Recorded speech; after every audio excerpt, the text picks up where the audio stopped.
Get the fuck out! They mocked the obese girl. Mountain Man warns, if she goes, I burn it all. The wind carried dust and cruelty through the streets of Dustwell, a frontier town that thrived on whiskey, violence, and the unspoken rule that only the strong survived. It was 1872, and the American West was still a place where law bent to the will of whoever held the biggest gun or the loudest voice. In this particular corner of hell, women were currency, measured by their usefulness and their beauty. And Lydia Boone possessed neither, according to the men who ran the town. She stood outside the Red Canyon Saloon, her worn dress clinging to her frame, her hands trembling as she clutched a folded piece of paper, a letter of reference from a woman who'd once shown her kindness. It wasn't much, but it was all she had. The sun beat down mercilessly, and sweat trickled down her temples as she gathered the courage to push open the swinging doors. Inside, the saloon reeked of stale beer, tobacco, and unwashed bodies. A piano played somewhere in the corner, its melody drowned out by raucous laughter and the clinking of glasses. Lydia approached the bar, where a thick-necked man with a greasy apron stood wiping down the counter. This was Dutch Morrison, the owner, a man whose reputation for cruelty was matched only by his greed. "Excuse me, sir," Lydia began, her voice barely audible over the din. "I heard you were looking for help in the kitchen. I can cook, clean, and I work hard. I won't cause any trouble." Dutch turned slowly, his eyes traveling from her face down to her feet and back up again. The conversation in the saloon began to die down as men took notice of the exchange. A few snickered. One elbowed his companion, whispering something that made them both grin. "You?" Dutch said, his voice dripping with disbelief. "You want to work here?" "Yes, sir. I'm a good cook. I can make bread, stews, roasts." "Get the fuck out!" Dutch's voice cracked like a whip, silencing the room completely. "Who the hell told you I'd hire someone like you? You think I want you scaring away my customers?" Laughter erupted around her, harsh and mocking. A man at a nearby table slapped his knee. "Ain't no one going to eat with her standing over the stove. They'll think she ate half the food already." Another voice chimed in. "Dutch, you trying to start a pig farm in here?" Lydia's face burned with humiliation, but she stood her ground, her fingers tightening around the letter. "Please, sir, I just need a chance. I'll work for less than anyone else." "I said get out." Dutch grabbed an empty bottle and hurled it in her direction. It shattered against the doorframe near her shoulder, glass spraying across the floor. "We don't hire cattle in here. Now move before I have you thrown out." Two men rose from their chairs, advancing toward her with ugly grins. One of them shoved her hard, and she stumbled backward, falling against a table. Pain shot through her hip as she hit the floor. They laughed harder, a sound that seemed to fill every corner of the room, drowning out her dignity, her hope, her very humanity.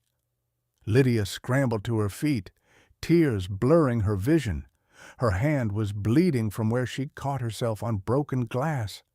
She turned toward the door, every eye in the room burning into her back, every laugh a dagger twisting deeper into her heart.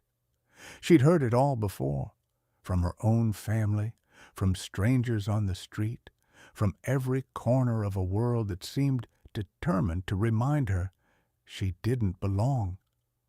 She pushed through the swinging doors and stumbled into the street, gasping for air, her chest heaving with suppressed sobs. This was supposed to be her chance, her last chance. Without work, she had nothing. No money, no shelter, no future. Just the endless crushing weight of existence in a body the world had decided wasn't worth protecting. God, she whispered to the empty street, why did you make me like this? The answer came not from heaven, but from behind her. The doors of the Red Canyon saloon exploded outward with a crash that echoed down the street.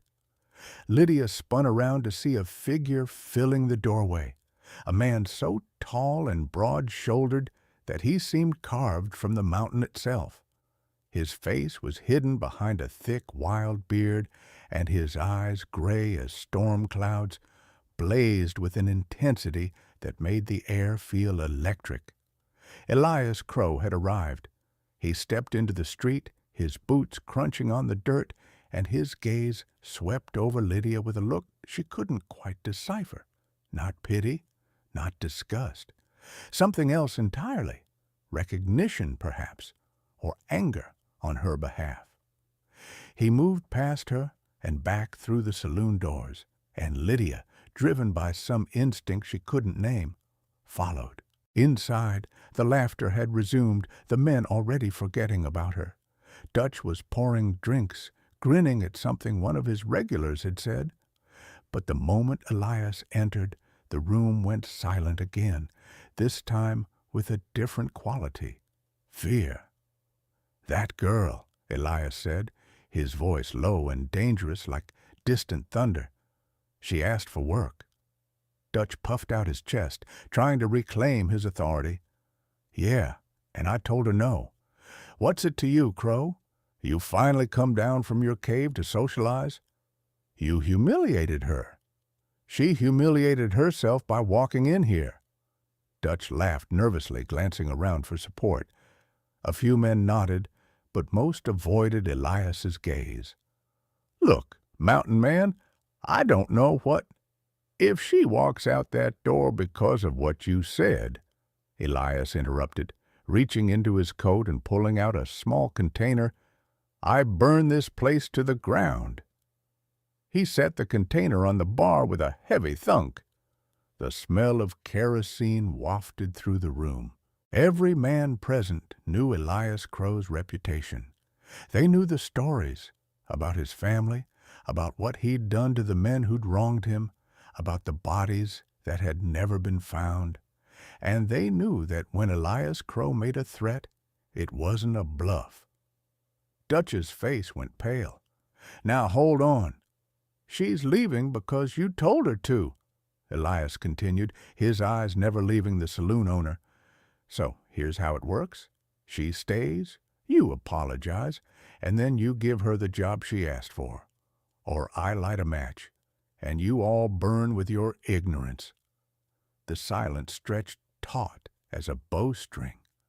Somewhere in the back of the room, a chair scraped against the floor as someone inched toward the exit. Dutch's hand shook as he set down the glass he'd been holding. I was just joking around, Dutch stammered. No harm meant. Apologize to her. Dutch's eyes darted to Lydia, who stood frozen near the door, her wounded hand pressed against her chest. He swallowed hard. I'm sorry, miss. I shouldn't have spoken to you like that. Elias turned to Lydia, and when he spoke again, his voice softened just slightly. Do you still want to work here? Lydia looked around the room at the sea of hostile faces, at the broken glass still scattered on the floor, at the man who just threatened to burn down a building for her sake. Every instinct screamed at her to run, to refuse, to disappear into the desert and never be seen again. But another part of her, the part that had survived 22 years of cruelty and rejection, whispered something different. No, she said quietly, I don't. Elias nodded once, picked up his container of kerosene, and gestured toward the door. Then come with me. And Lydia, with nothing left to lose and nowhere else to go, followed the mountain man out into the blinding light of the frontier afternoon. The journey to Elk Ridge took 3 hours on horseback. Elias had offered Lydia a horse from the stable, paying the owner with a few gold nuggets that made the man's eyes widen. Lydia had ridden before, but not often, and certainly not on terrain this unforgiving. The path wound upward through pine forests and rocky outcroppings, growing narrower and steeper with each mile. Elias rode ahead in silence, his back straight, his movements fluid and practiced. Lydia followed, her mind racing with questions she didn't dare ask. Who was this man? Why had he helped her? And what did he expect in return? She'd learned long ago that kindness always came with a price, especially from men. As the sun began its descent toward the horizon, they emerged into a clearing. Before them stood a cabin, simple but sturdy, built from rough-hewn logs and crowned with a stone chimney. Smoke curled lazily from the top, suggesting a fire still burned inside. Around the cabin, the landscape opened up into a breathtaking vista, mountains stretching endlessly into the distance, their peaks touched with gold from the setting sun. "This is home," Elias said, dismounting. He helped Lydia down from her horse, his hands surprisingly gentle for their size. "You'll stay here until you figure out what comes next." "I don't understand," Lydia said, finally finding her voice. "Why are you doing this? You don't know me."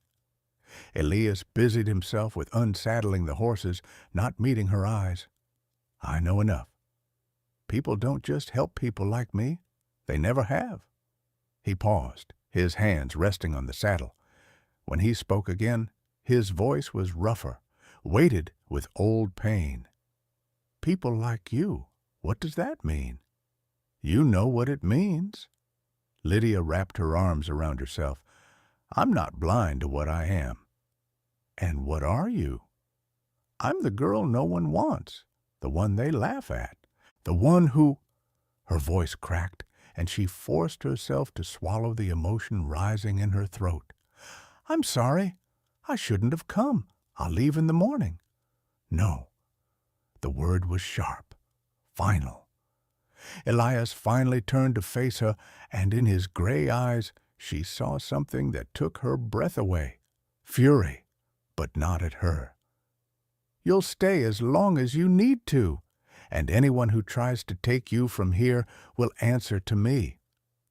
Before Lydia could respond, he turned and walked toward the cabin, leaving her standing alone in the gathering dusk. She looked back the way they'd come, down the mountain toward Dustwell, toward the life she'd known. Then she looked at the cabin, at the smoke curling into the sky, at the promise of warmth and shelter. And she made her choice. Inside, the cabin was sparse but clean. A large stone fireplace dominated one wall, a fire crackling cheerfully within it. A wooden table and 2 chairs sat in the center of the room. Along the walls, Lydia saw shelves lined with provisions: dried meat, flour, salt, sugar, coffee. In the corner stood a bed piled with furs and blankets, and near the window a smaller cot had been set up, clearly prepared for her arrival. "How did you know?" she asked, gesturing at the cot. "I didn't." Elias hung his coat on a peg near the door, "but I hoped." Over the following days, Lydia began to understand the rhythm of life on Elk Ridge. Elias rose before dawn, tending to his horses and checking his traps.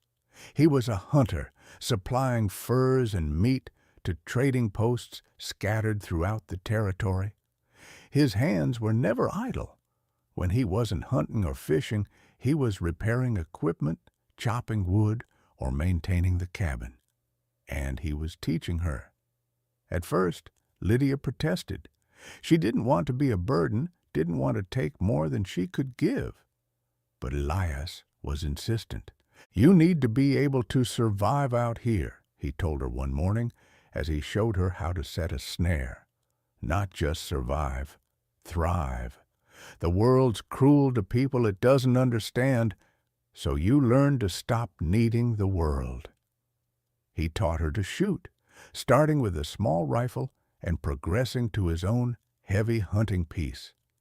He taught her to skin rabbits, to cure meat, to identify which plants were safe to eat and which would kill her. He taught her to read the weather in the shape of the clouds and the behavior of the animals. And slowly, almost imperceptibly, he taught her something else, how to take up space without apologizing for it. "You flinch when you walk past me," he observed one evening as they ate dinner. He'd prepared a stew of venison and wild onions, and Lydia had baked bread in the cast-iron Dutch oven. "Why?" Lydia stared at her plate. "Force of habit. People don't like it when I get too close." "I'm not people." "No," she agreed softly. "You're not." As winter approached, Elias began working on a new project. Lydia watched as he hauled thick wool fabric up the mountain and spread it out on the cabin floor. When she asked what he was doing, he simply said, "You'll need a warm coat." Over the next 2 weeks, working by firelight, Elias cut and sewed the wool into a coat that would fit Lydia's frame. She tried to help, but he waved her away. "I'm no seamstress," he admitted, "but I can manage this. You've been working hard enough keeping us fed." The night he finished, he held up the coat with an expression that was almost bashful. "Try it on." Lydia slipped her arms into the sleeves. The coat fit perfectly, not tight, not loose, just right. It was heavier than anything she'd ever worn, lined with rabbit fur for extra warmth. She ran her hands over the fabric, her eyes stinging with tears she refused to shed. "Thank you," she whispered. "Winter's hard up here," Elias said gruffly, turning back to the fire. "Can't have you freezing." But Lydia knew it was more than that. The coat wasn't just protection from the cold. It was proof that she mattered, that her comfort and survival were worth the effort. It was the first gift she'd ever received that came without conditions. That night, as they sat by the fire, Lydia finally asked the question that had haunted her since the day they met. "Why did you come to the saloon that day? Why did you help me?" Elias was silent for a long time, staring into the flames. When he spoke, his voice was distant, as if he were speaking from the bottom of a deep well. "I had a family once, a wife, a daughter. They lived in Dustwell." Lydia's breath caught. What happened? Raiders came through, men who took what they wanted and killed anyone who got in their way. My wife, they didn't just kill her. They made her suffer, made my girl watch before they... He stopped, his jaw working as he fought for control. I was out hunting. By the time I got back, they were dead. The men responsible, they were drinking in the Red Canyon saloon, laughing about what they'd done. "Oh, Elias, I killed them," he continued, his voice flat. "All of them. And then I left. Came up here where I couldn't hurt anyone else, where I couldn't fail anyone else. I thought I was done with people." "Then why did you come back?" He finally looked at her, and in his eyes she saw a reflection of her own pain. The wound that never quite healed, the loneliness that ate away at the soul. "Because I heard what they said to you, how they laughed, and I remembered how they laughed at my wife when she begged for mercy. I swore I'd never let anyone suffer like that again, not if I could stop it." Lydia reached across the space between them and took his hand. His fingers were rough, scarred, capable of tremendous violence, but they held hers with infinite gentleness. "You saved me," she said. "You saved yourself. You're still here, aren't you? Still fighting? That takes more courage than anything I've ever done. Winter settled over Elk Ridge like a heavy blanket, transforming the world into a realm of white silence. Snow fell steadily for days, piling up against the cabin walls and coating the pine trees in thick layers of frost. Lydia had never experienced a winter like this. In Dustwell, cold meant a bit of ice on the water troughs and maybe a day or two of thin snow. This was different. This was elemental, merciless, beautiful. But inside the cabin, warmth and companionship kept the darkness at bay. Lydia cooked elaborate meals with their limited supplies, taking pride in Elias's satisfied grunts and occasional compliments. He continued to teach her survival skills, and she began to develop a confidence she'd never known. One morning, she successfully shot a rabbit at 50 yards, and Elias's rare smile made her feel like she'd conquered the world. They fell into an easy rhythm, two broken people learning to be whole together. Lydia found herself laughing at Elias's dry observations about the local wildlife. He began to talk more, sharing stories from his past. Before the tragedy, when he'd been a different man with different dreams. And slowly, imperceptibly, the walls they'd both built around their hearts began to crumble. It was in early December when the first sign of trouble appeared. Elias had gone down the mountain to trade furs and returned with a thunderous expression and fresh supplies. He barely spoke during dinner, his jaw tight, his movements sharp, with barely contained rage. "What happened?" Lydia finally asked. "They're talking about you in Dustwell," he said, "saying I've kidnapped you, that you're my prisoner up here." Lydia's stomach clenched. "That's ridiculous.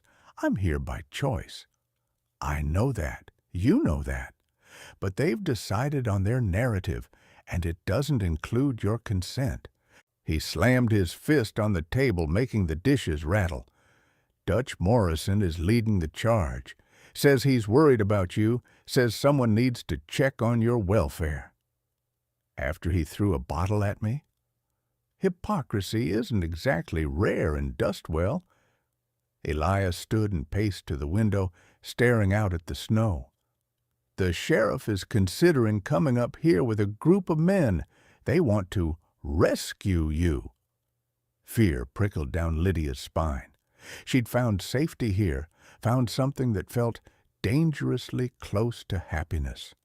The thought of returning to Dustwell, to the mockery and cruelty, made her physically ill. "What can we do?" "You don't have to do anything. If they come, I'll handle it." "Elias, I don't want you to get hurt because of me." He turned to face her, and the intensity in his expression made her breath catch. "You think I care about that? You think I'd let them take you just to avoid a fight? I think you've already lost too much. I won't be the reason you lose more." "You're not a reason, Lydia. You're the reason. The first one I've had in 5 years to give a damn whether I live or die." The confession hung in the air between them, raw and vulnerable. Lydia crossed the room slowly, stopping just inches from him. She'd grown so accustomed to keeping her distance from people, to making herself small and unobtrusive. But with Elias, she didn't have to shrink. "I'm afraid," she admitted. "Not of you, of what happens when this ends. Because everything good in my life has always ended." "Then we make sure this doesn't end." He reached out tentatively, giving her time to pull away, and when she didn't, he cupped her face in his large, calloused hands. "I'm not good with words, Lydia. I'm not gentle or refined, but I see you. Not what they say you are, not what you think you are. I see who you really are, and she's the strongest, bravest person I've ever known." Tears spilled down Lydia's cheeks, and for once They weren't tears of pain. You make me feel like I matter. You do matter. To me, you're everything. The kiss, when it came, was tender and desperate all at once, two souls finding harbor in each other after years of being lost at sea. When they finally pulled apart, Lydia was trembling, but not from cold or fear, from hope, from the terrifying, exhilarating possibility that maybe, just maybe, she deserved this. The men came on a gray February morning when the snow was deep and the air so cold it burned the lungs. Lydia was baking bread when she heard the horses. Too many horses for a friendly visit. She looked at Elias, who was already reaching for his rifle. "Stay inside," he ordered. "No." Lydia's voice was firm. "Whatever happens, we face it together." He looked like he wanted to argue, but something in her expression stopped him. Instead, he nodded once and opened the door. There were 12 of them, Dutch Morrison, Sheriff Wade, and 10 men from Dustwell, all armed and looking uncomfortable in the deep snow. They dismounted near the tree line, forming a loose semicircle around the cabin. Sheriff Wade stepped forward, his hand resting on his holstered pistol. "Elias Crow, we've come to check on the welfare of Miss Lydia Boone." "She's fine, as you can see." Elias gestured to Lydia standing in the doorway. "Now leave." "We'd like to hear that from her." Dutch pushed forward, his face red from cold and something else, vindictiveness. "Miss Boone, has this man been holding you against your will?" Lydia stepped fully out of the cabin, pulling her coat, the coat Elias had made, tight around her. "No, I'm here by choice." "You don't have to protect him," the sheriff said, his tone patronizing. "If he's threatened you, the only people who've ever threatened me are standing in front of me right now." Lydia interrupted, her voice carrying across the clearing. "Mr. Crow saved me when you all left me bleeding in the street. He's given me shelter, taught me to survive, and treated me with more respect than I've ever received in that town." "That's not how we heard it," Dutch sneered.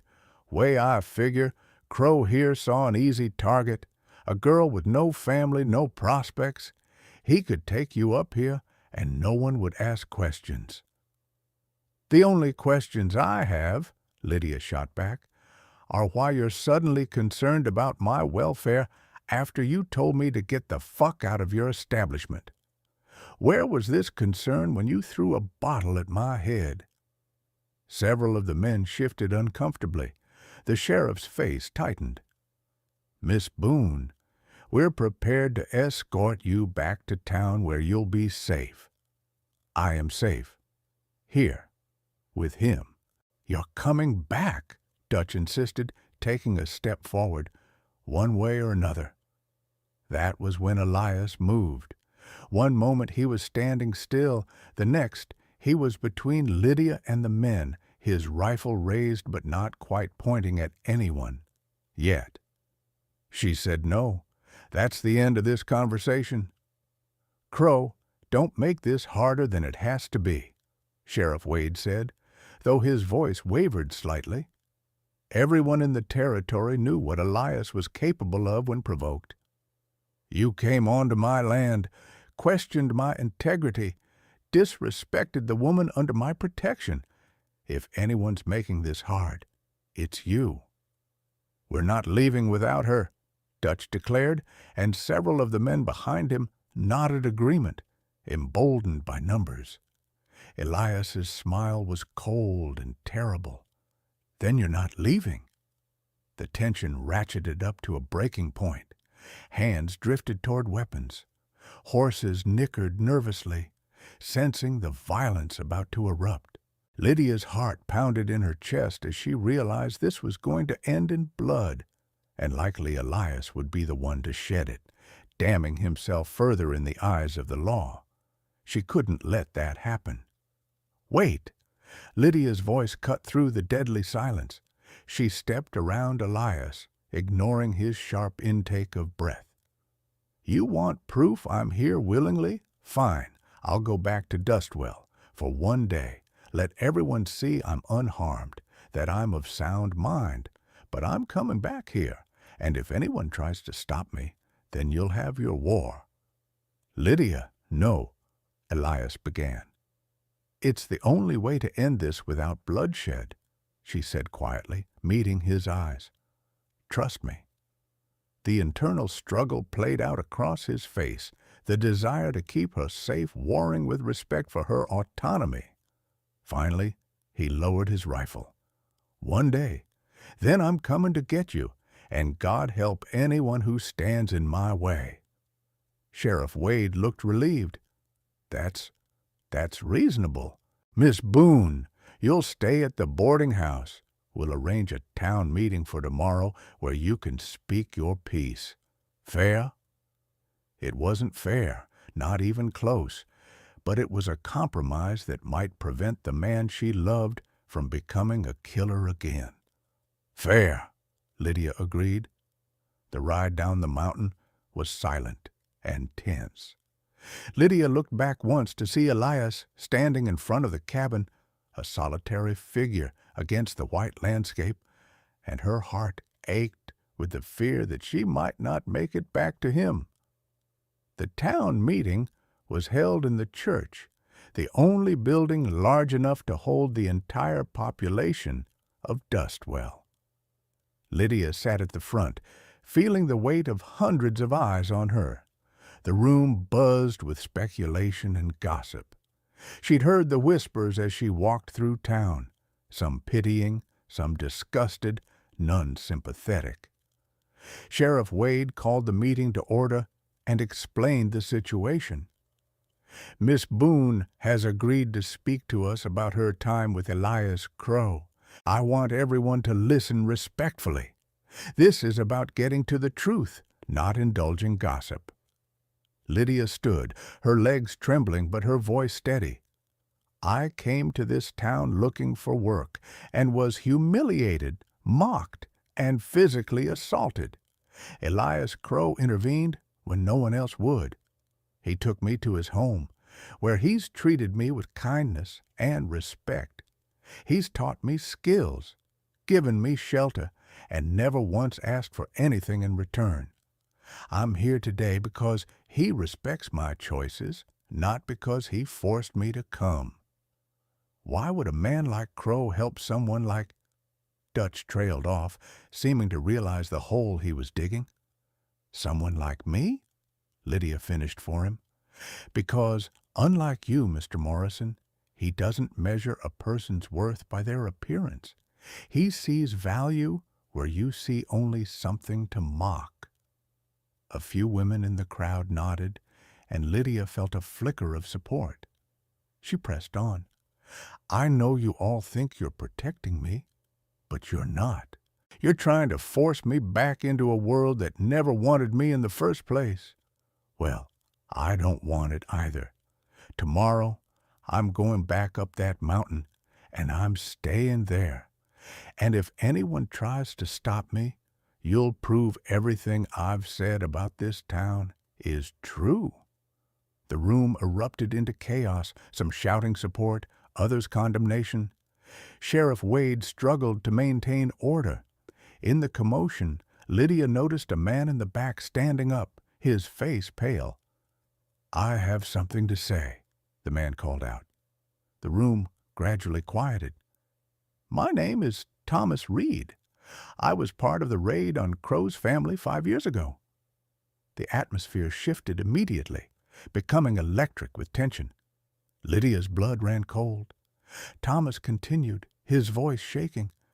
"We were young and stupid, following a man who promised us easy money. We went to that house, and when Crow's wife resisted—" He swallowed hard. "We did terrible things. Things I've never been able to forget." The leader was Dutch Morrison's brother, Calvin. All eyes turned to Dutch, whose face had gone sheet white. Calvin died 3 days after that raid," Thomas went on, "found in the woods with his throat cut. We all knew it was Crow, but we were too scared to say anything, and we should have been scared. We deserved worse than what we got." The revelation hung in the air like gunpowder waiting for a spark. Dutch Morrison, the man who'd led the charge to rescue Lydia, was connected to the massacre of Elias's family. Sheriff Wade stood slowly. "Dutch, did you know about your brother's involvement?" He told me they'd had a run-in with some mountain man, but nothing," Lydia interrupted, her voice sharp with fury. "You knew what your brother did, and when you saw Elias with me, you thought he'd recognized you. That's why you wanted me gone. Not because you cared about my safety, but because you were afraid of what he'd do if he remembered who you were." Dutch's silence was confession enough.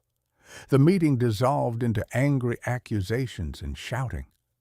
Lydia slipped out into the cold night air, her mind reeling. Everything made sense now.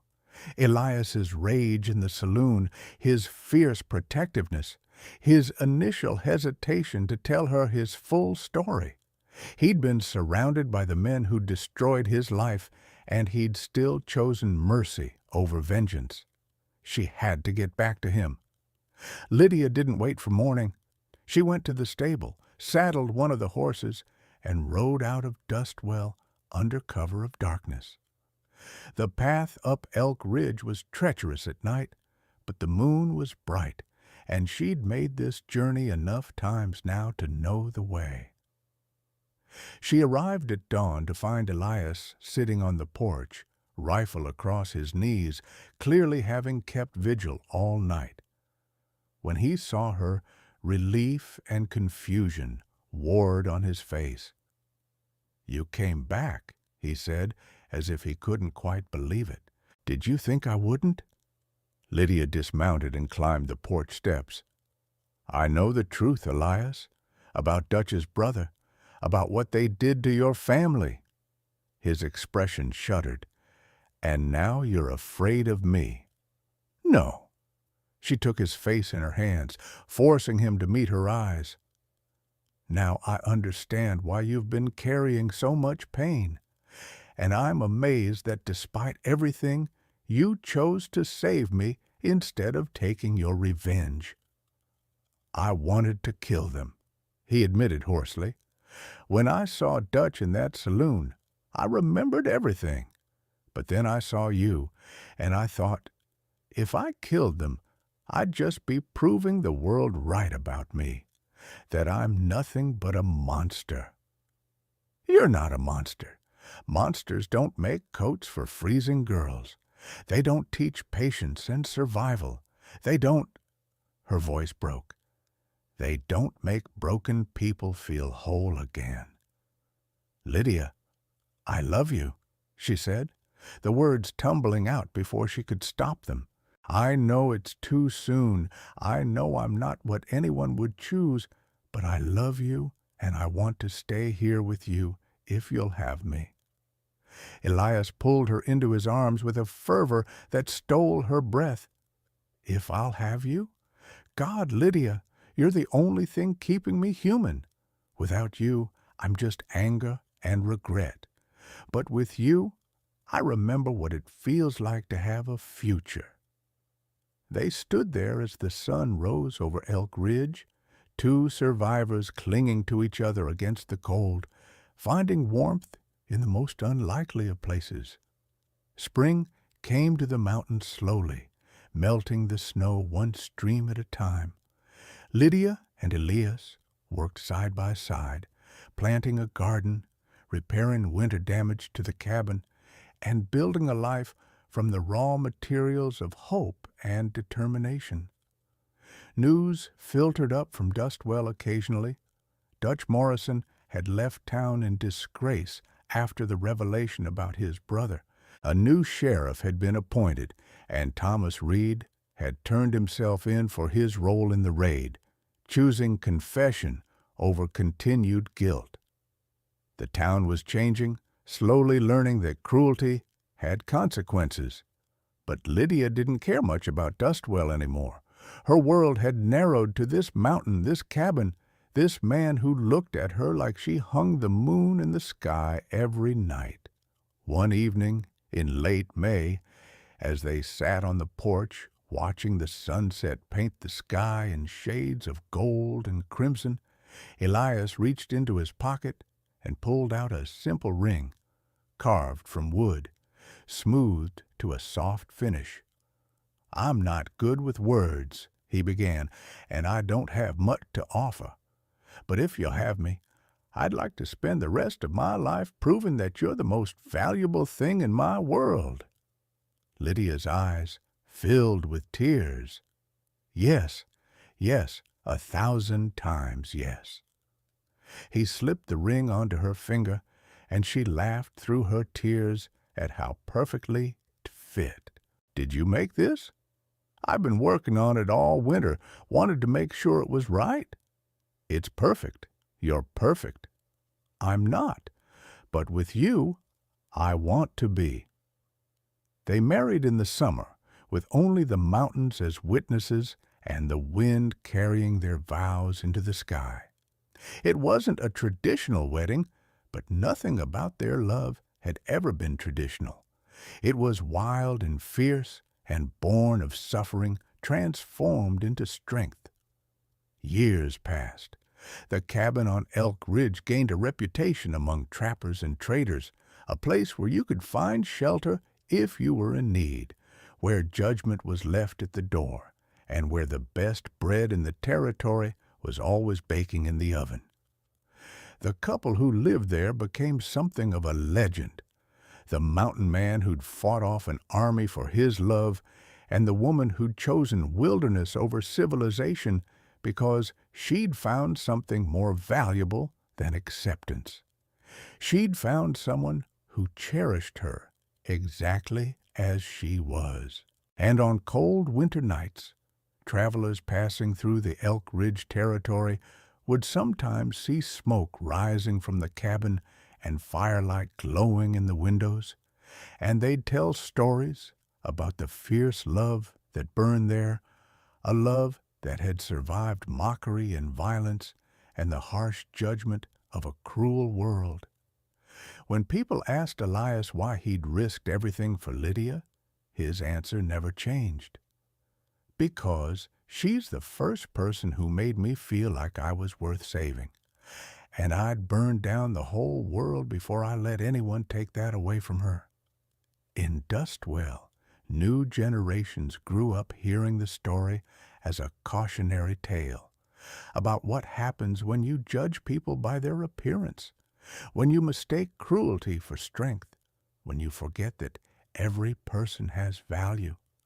The old Red Canyon saloon eventually burned down in an unexplained fire, and the new building that rose in its place had a sign above the door, "All welcome."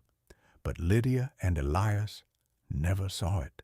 They had no need for Dustwell or any town. They had each other, they had the mountain, and they had the life they'd built together from the ashes of their broken pasts. And in the end, that was all they'd ever needed. On Lydia's 30th birthday, as they sat by the fire after a day spent gathering wild berries, Elias pulled her close and said, "Do you ever regret leaving, staying here with me?" She looked around the cabin, at the herbs drying from the rafters, at the quilt they'd made together over the winter, at the rifle she could now shoot as well as any man, at the life that had seemed impossible 8 years ago.